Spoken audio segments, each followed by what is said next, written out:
মানুষ যদি চিন্তা করে যে আল্লাহ আমাকে মাফ করবেন, এত বড় গুনাহ আমি করছি, আল্লাহ কি আমাকে মাফ করবেন, তাদের সম্পর্কে আল্লাহ বলছেন, কুল ইয়া ইবাদিয়াল্লাযীনা আসরাফু আলা আনফুসিহিম লা তাকনাতু মির রাহমাতিল্লাহ।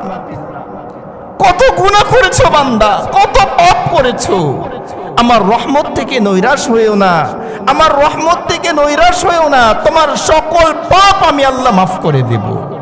কত গুনাহ করেছো, কত পাপ করেছো, তোমার পাপ যত বড়ই হোক না কেন, আমি আল্লাহর রহমত এর চেয়ে অনেক অনেক বেশি, অনেক বেশি। এজন্য আমাদের জীবনে যাদের অনেক গুনাহ আছে, অনেক পাপ করেছি, হয়তোবা ভাবছি যে আল্লাহ কি আমাকে মাফ করবেন, এই চিন্তা করার কোনো কারণ নাই। আমাদের পাপ করার যতটুকু ক্ষমতা, আল্লাহর ক্ষমা করার এর চেয়ে অনেক অনেক বেশি ক্ষমতা। একজন সাহাবী সালামাতুল আনসারী রাদিয়াল্লাহু তাআলা আনহু, আরেকজন সাহাবী সাঈদ ইবনে আব্দুর রহমান রাদিয়াল্লাহু তাআলা আনহু, এই দুইজন সাহাবীর মধ্যে নবীজি ভ্রাতৃত্বের সম্পর্ক গড়ে দিলেন, ভাইয়ের সম্পর্ক গড়ে দিলেন।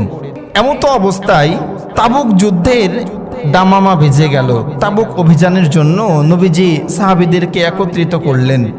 সাঈদ ইবনে আব্দুর রহমান রাদিয়াল্লাহু তাআলা আনহু তাবুক যুদ্ধে, তাবুক অভিযানে গেলেন, আর ওনার পরিবারের স্ত্রী দায়িত্ব, মানে বাজার হাট এই সেগুলো দেখাশোনা করার জন্য সাহালাবাতুল আনসারী রাদিয়াল্লাহু তাআলা আনহুকে দায়িত্ব দিয়ে গেলেন যে ভাই, আপনি তো তাবুক অভিযানে যাচ্ছেন না, আমি তো যাচ্ছি, আমার পরিবারে একটু খেয়াল রেখেন, দেখাশোনা করেন।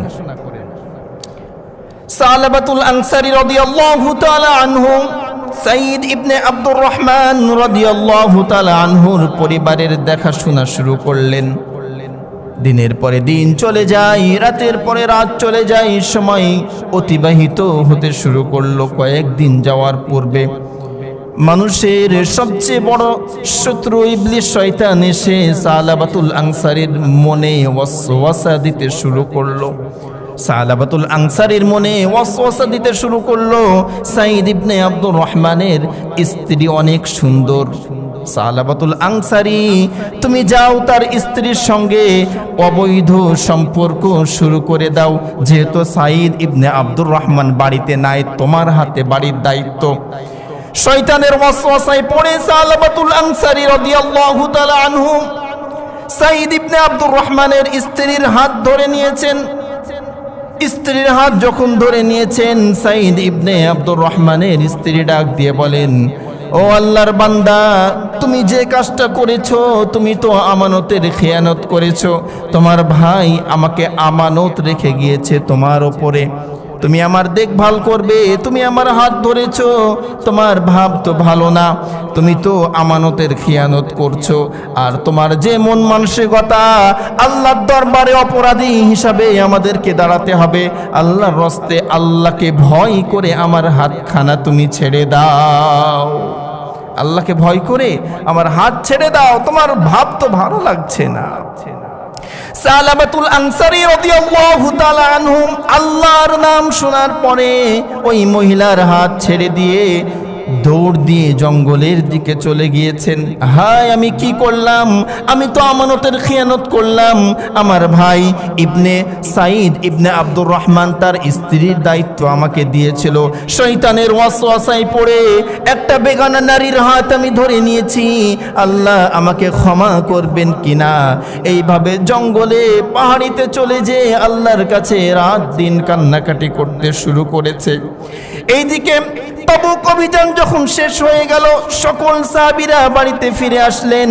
সাঈদ ইবনে আব্দুর রহমান বাড়িতে এসে স্ত্রীকে জিজ্ঞাসা করছেন, কই আমার ভাই সালাবাতুল আনসারী কই, যাকে তোমার দায়িত্ব, পরিবারের দায়িত্ব দিয়েছিলাম, কই আমার ভাই কই? স্ত্রী সকল ঘটনা খুলে বললেন, আপনার ভাই আমার সঙ্গে এই কাজ করেছে, এজন্য সে আজকে জঙ্গলে চলে গিয়েছে, পাহাড়ে চলে গিয়েছে, তার সঙ্গে আমার অনেক দিন যাবত সাক্ষাৎ নাই। সাঈদ ইবনে আব্দুর রহমান রাদিয়াল্লাহু তাআলা আনহু সালাবাতুল আনসারীর খোঁজ নেওয়ার জন্য জঙ্গলের দিকে, পাহাড়ের দিকে রওনা শুরু করেছেন। অনেক খোঁজাখুঁজি করার পরে সালাবাতুল আনসারীর সঙ্গে যখন সাক্ষাৎ হয়েছে, ভাই আপনি এখানে কেন, চলেন আপনি অপরাধ করেছেন, গুনাহ করেছেন, আল্লাহর কাছে ক্ষমা চান, নবীর কাছে যে আপনার অপরাধ স্বীকার করেন, আল্লাহ অবশ্যই আপনাকে মাফ করবে। আপনি এই জঙ্গলে কেন, এখানে কেন চলেন, বাড়ি চলেন। সালাবাতুল আনসারী রাদিয়াল্লাহু তাআলা আনহু বলেন, ভাই সাঈদ রে, আমি যে অপরাধ করেছি এই অপরাধের শাস্তি আল্লাহ কি আমাকে দিবেন না? আল্লাহ মাফ করবেন। যে অপরাধ করেছি এই অপরাধের শাস্তি যদি আল্লাহ দেন, জাহান্নামের আগুন তো সহ্য করতে পারবো না রে ভাই, আমি যাব না, আমি যাব না, আমি এই জঙ্গলে আমার বাকি জীবনটা কাটিয়ে দিব। কি করে আমার মুখ আমি আমার এলাকাবাসীকে দেখাবো যে আমি আমানতের খিয়ানত করেছি, তোমার স্ত্রীর হাত ধরেছি? আমি এই মুখ কি করে দেখাবো? আমি তো অনেক বড় অপরাধী, অনেক বড় পাপ করেছি। তো ঠিক আছে, আমাকে যদি নিতে হয় তো আমার হাত দুইটা অপরাধীর মতো করে বাঁধো, বেঁধে আমার হাত ধরে টানতে টানতে আমাকে নিয়ে চলো। নিজের প্রতি নিজের অনুশোচনা এসেছে যে আমি অনেক বড় পাপ করেছি। সাহাবাতুল আনসারী রাদিয়াল্লাহু তাআলা আনহুকে নিয়ে যখন মদিনায় আসলেন, আসার পরে নবীর দরবারে নিয়ে যাবেন যে এটার সমাধান কি হয় করার জন্য। তো সাহাবাতুল আনসারী বলছেন, থামো, নবীর সামনে আমি যে দাঁড়াবো আমার খুবই লজ্জা পায় যে আমি কি করে নবীর সামনে যে দাঁড়াবো। তা আমাদের এই সমস্যার সমাধান সাহাবীদের মাধ্যমে হয় কি না একটু দেখি, একটু চেষ্টা করি, চলো আগেই নবীর দরবারে না যাই, আমি নবীর সামনে দাঁড়াতে পারবো না। সালাবাতুল আনসারী রাদিয়াল্লাহু তাআলা আনহু সাঈদ ইবনে আব্দুর রহমানকে ডাক দিয়ে বলেন, ভাই চলো সবচেয়ে বয়োবৃদ্ধ সাহাবী আবু বকর সিদ্দিকের দরবারে যাই, সে আমাদের সমস্যার সমাধান করতে পারে কিনা। হযরতে আবু বকর সিদ্দিক ডাক দিয়ে বলেন, ওরে সালাবা, আল্লাহ তোমাকে ক্ষমা করবেন কিনা, তুমি যে অপরাধ করেছো আল্লাহ তোমাকে ক্ষমা করবেন কিনা আল্লাহ ভালো জানে, কিন্তু তুমি আমার বাড়ি থেকে বের হয়ে যাও, আমি তোমার মুখ দেখতে চাই না। সালাবাতুল আনসারী বলেন, আবু বকরের কাছে যখন সমাধান হলো না, চলো ওমরের কাছে যাই। হযরতে ওমর ডাক দিয়ে বলেন, আল্লাহ মাফ করবেন কিনা আল্লাহর বিষয়, কিন্তু তুমি আমার বাড়ি থেকে বের হয়ে যাও, তোমার চেহারা আমি দেখতে চাই না, বের হয়ে যাও। সালাবাতুল আনসারী বলেন, চলো ওসমানের দরবারে যাই, চলো করে দেয়, কেউ সমাধান দিতে পারে না। সর্বশেষ না পেরে সালাবাতুল আনসারী রাদিয়াল্লাহু তাআলা আনহু বলেন, চলো বিশ্বনবী জনাবে মুহাম্মদুর রাসূলুল্লাহ সাল্লাল্লাহু আলাইহি ওয়াসাল্লামের দরবারে যাই। যেহেতু দয়ার নবী, মায়ার নবী, নবী হয়তোবা আমাকে এই সমস্যার সমাধান দিবেন, নবী হয়তোবা আমাকে মাপ পাওয়ার রাস্তা বাতলিয়ে দিবেন, চলো নবীর দরবারে যাই। সালাবাতুল আনসারী রাদিয়াল্লাহু তাআলা আনহু নবীজির দরবারে যখন আসলেন, দয়ার নবী, মায়ের নবী বলেন, সালাবারে, তুই যে অপরাধ করেছিস এই অপরাধের শাস্তি আল্লাহ কি দিবেন আল্লাহই জানেন, কিন্তু আমার চোখের সামনে থেকে তুই বের হয়ে যা। যে অপরাধ করেছিস এই অপরাধের শাস্তি আল্লাহ কি দিবেন আল্লাহ জানেন, আমার দুয়ারে তোর জায়গা নাই। সালাবাতুল আনসারী রাদিয়াল্লাহু তাআলা আনহুর সঙ্গে তার একটা ছোট্ট মাসুম বাচ্চা খামসানা সঙ্গে ছিলেন। সব দৃশ্য দেখেছেন। সব দৃশ্য দেখার পরে ছোট্ট মাসুম বাচ্চা নিজের কন্যা হযরতে সালাবাকে ডাক দিয়ে বলেন, যেই মানুষের জায়গা আবু বকরের দরবারে নাই, ওসমানের, আলীর, ওমরের দরবারে নাই, নবীর দরবারে যেই মানুষের জায়গা নাই, ওই মানুষকে আমি পিতা বলে পরিচয় দিতে পারবো না।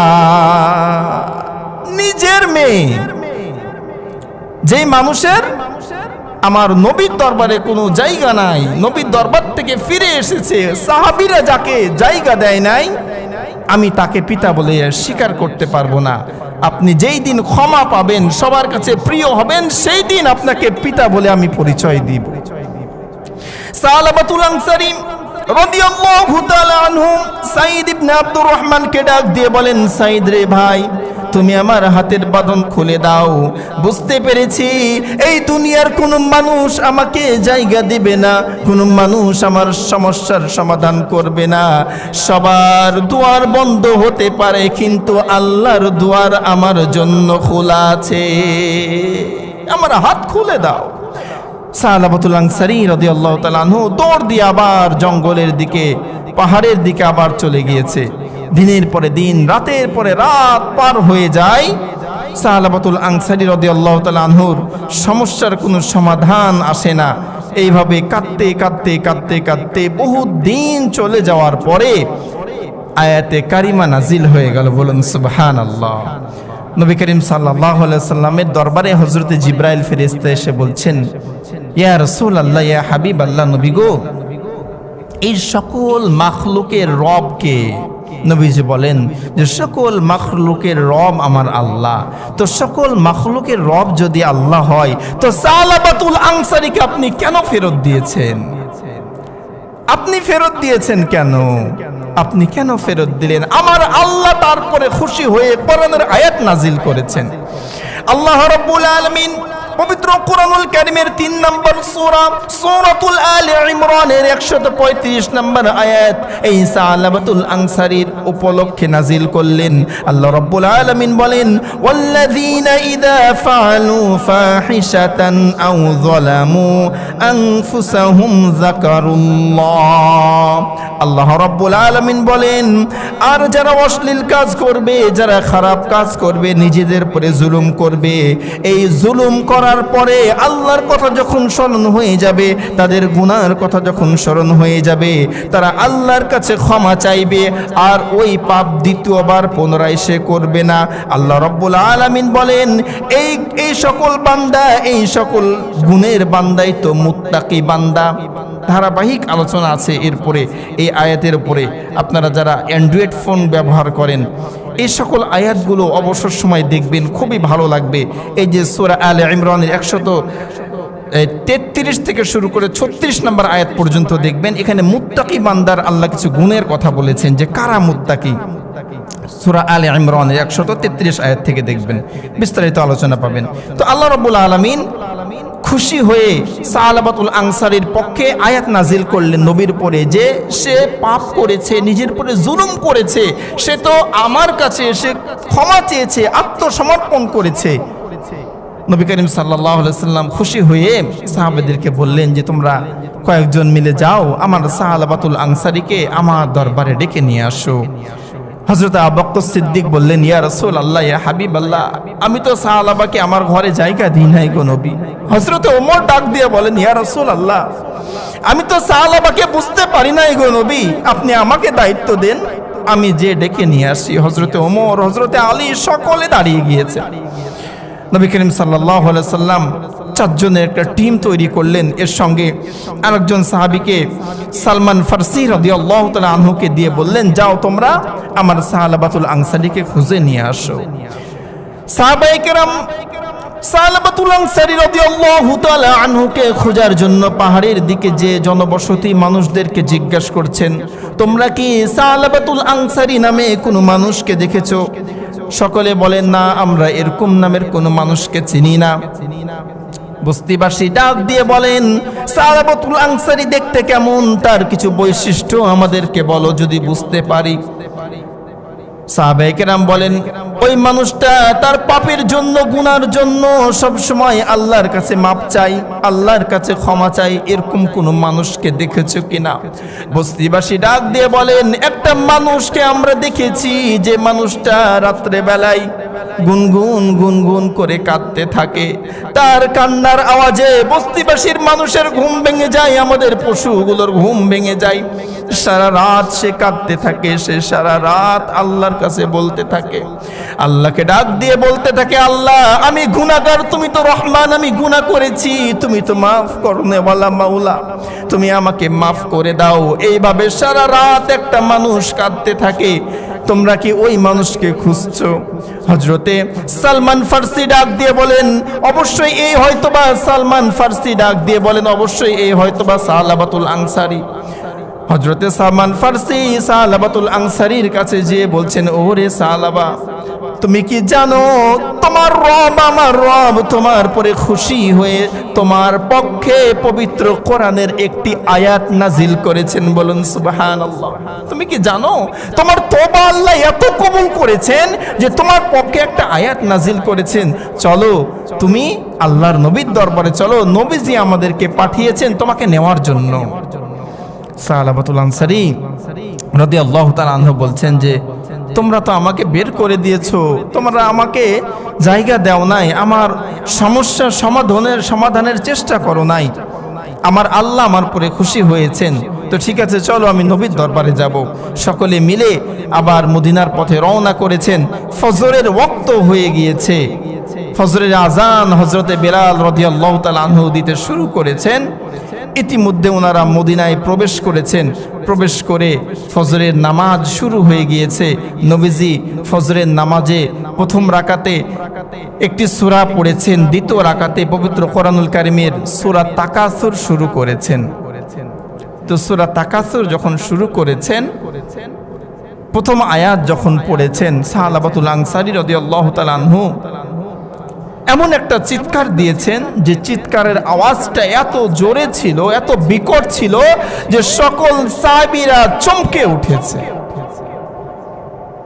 এই সূরা তাকাসুরে আল্লাহ বলছেন আলহাকুমুত তাকাসুর, এই দুনিয়ার মোহ তোমাদেরকে পরকালের কথা ভুলিয়ে দিয়েছে, এই দুনিয়া তোমাদেরকে পরকাল ভুলিয়ে দিয়েছে।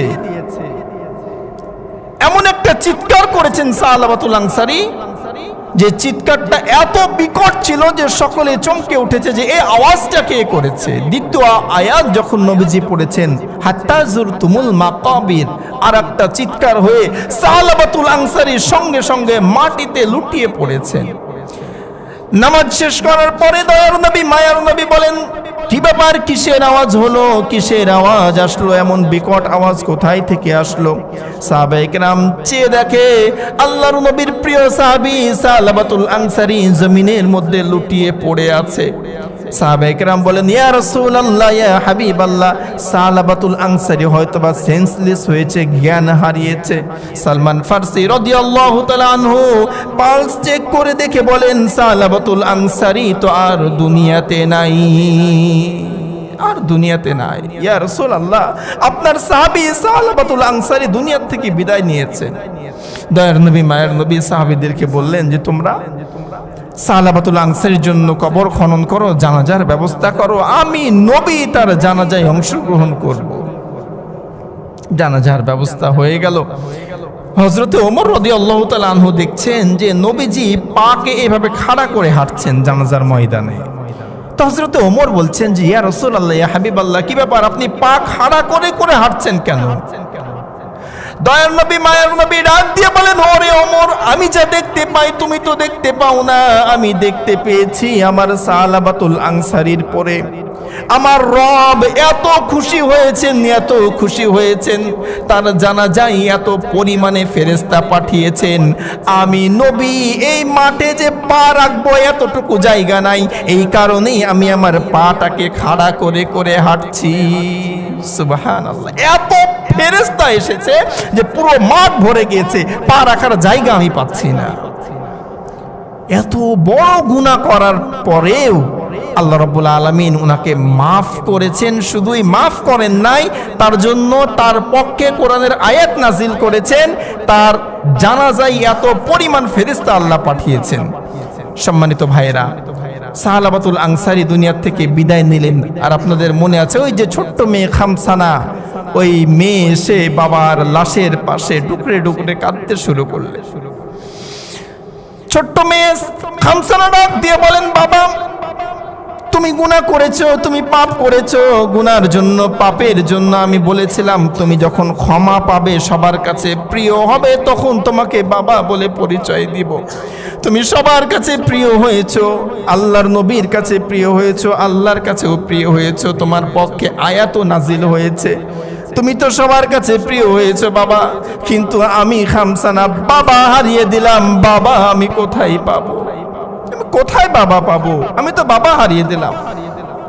দয়ার নবী মায়ের নবী হযরত খামসানাকে ডাক দিয়ে বুকের সঙ্গে আঁকড়িয়ে ধরে বলছেন ওরে খামসানা, কাঁদিস না রে মা, তোর বাবা চলে যাওয়ার বেদনা আমি সহ্য করতে পারি না, তুই যদি কাঁদিস আমার অনেক কষ্ট হবে, কাঁদিস না। তোর বাবা গিয়েছে তো কি হয়েছে, আমি মুহাম্মদ যদি তোর বাবা হয়ে যাই, আমি মুহাম্মদ যদি তোর বাবা হয়ে যাই, তাহলে কি তোর আর কোনো কষ্ট থাকবে? হযরতে খামসানা ছোট্ট মাসুম বাচ্চা আমার নবীকে ধরে বলছেন, ইয়া রাসূলুল্লাহ, আপনি যদি আমার বাবা হয়ে যান, এর চেয়ে সৌভাগ্য তো আমার জন্য আর কিছুই হতে পারে না। সম্মানিত হাজিরিন, সম্মানিত ভাইরা, তাহলে আমাদের জীবনে যত বড়ই পাপ হোক না কেন, যত বড়ই গুনাহ আমরা করি না কেন, একটা কথা স্মরণ রাখবো, আমার গুনাহ যত বড়ই হোক না কেন, আল্লাহর ক্ষমা, আল্লাহর রহমত এর চেয়ে অনেক অনেক অনেক বেশি বড়, অনেক বড়। এজন্য গুনার কথা স্মরণ করে আল্লাহর কাছে সবসময় তওবা করব, আল্লাহকে বলবো যে যে গুনাহ আল্লাহ করেছি আমাকে ক্ষমা করো, আমি আর দ্বিতীয়বার এই কাজ করব না, দ্বিতীয়বার এই পাপ করব না। এইভাবে আল্লাহর কাছে তওবা করতে হবে, ফিরে আসতে হবে। ভাই, একটা ছোট্ট কথা বলে শেষ করি। এই যে দুনিয়ার মোহ, সূরা তাকাসুরের যে প্রথম আয়াতটা, আল্লাহ বললেন যে দুনিয়ার মোহ তোমাদেরকে ব্যস্ত করে রেখেছে। এই দুনিয়ার মোহ এমনভাবে আমাদেরকে ব্যস্ত করে রেখেছে, আমার জীবনের 40, 50, 60 বছর চলে গিয়েছে, আমরা কিন্তু এখনো ঘুমের মধ্যেই আছি, এখনো জাগতে পারি নাই যে আমার 40, 50, 60 বছর চলে গেল, আমি এক পা কবরে দিয়ে দিয়েছি, এখনো ঘুম আমাদের ভাঙে নাই। কখন বলে মালাকুল মাউত এসে দরজার সামনে দাঁড়িয়ে যাবে, কখন বলে দাঁড়িয়ে যাবে, সেই সময় আর সুযোগ পাওয়া যাবে না। এজন্য এখন থেকেই, আজ থেকে না, এখন থেকেই সিদ্ধান্ত নিতে হবে যে যা হয়েছে হয়েছে, আর না, স্টপ। নিজেকে থামান, নিজেকে একটু থামিয়ে ভাবেন, নিজেকে নিয়ে একটু ভাবেন যে আমার আজকে 50 বছর বয়স হয়ে গেল, আমি কতটুকু নেকের কাজ করলাম, কতটুকু গুনার কাজ করলাম, এই নেকি দিয়ে জান্নাত হবে কিনা, আমি পার পাবো কিনা, একটু চিন্তা করেন নিজেকে নিয়ে। আল্লাহ আমাদের সবাইকে আমল করার বোঝার তৌফিক দান করুন। ওয়া আখির দাওয়ানা আলহামদুলিল্লাহি রাব্বিল আলামিন। যারা সুন্নাত পড়ে নাই, কাবলাল জুম্মাহ সুন্নাত পড়ে নেব।